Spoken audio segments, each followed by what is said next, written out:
Hi, Uncle Thor here. We're going to talk about the Odal Rune. But before I get started, a few people have contacted me about this. You see this over here? This cat, the show-off, that's the sideshow. Just don't pay any attention to him. You know, he does some silly things and distracts everyone. And what can I do? It's his favorite chair.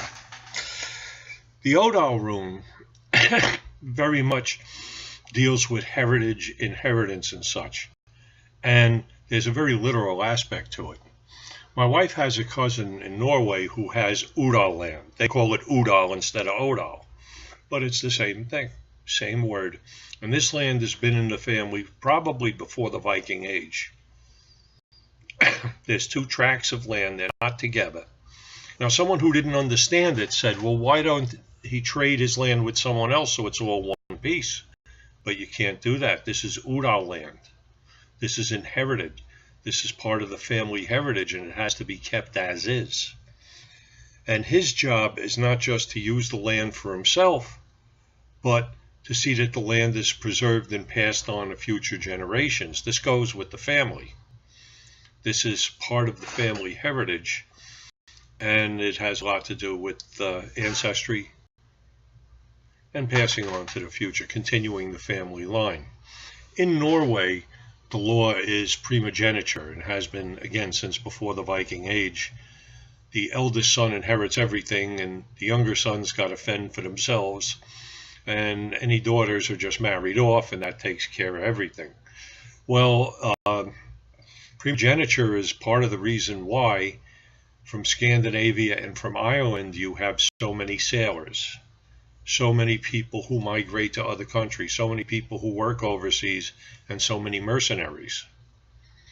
And it's all the second and third and fourth sons. In Ireland, it's up to the 8th, 9th, and 10th sons sometimes looking for work because they can't stay at home.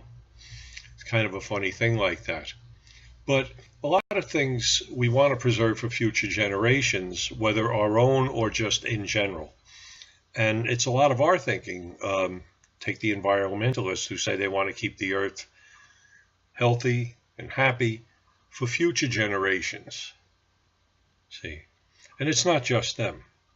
So when we think of doing our work now and setting a legacy that will benefit those who are going to be born in the future, some we will never meet. Some will be born so far after we're gone, they might not even remember us. But when we do that, we're partaking of an aspect of the Odal Rune that deals very much with our human nature. The idea to preserve, to see to the future, and to continue the legacy that's been passed on to us. This is a very, very human concept. It's something that's inborn into us. You don't see, the cats don't think that way. Dogs, other animals don't think that way.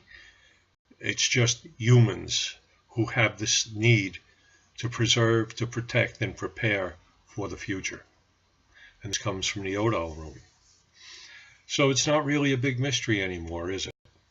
Now, some people try to liken the Odal Rune to a tree and say the roots are the ancestors and the tree is it moving forward. Then they get into this silly thing of the roots keep growing, and the tree isn't the best analogy.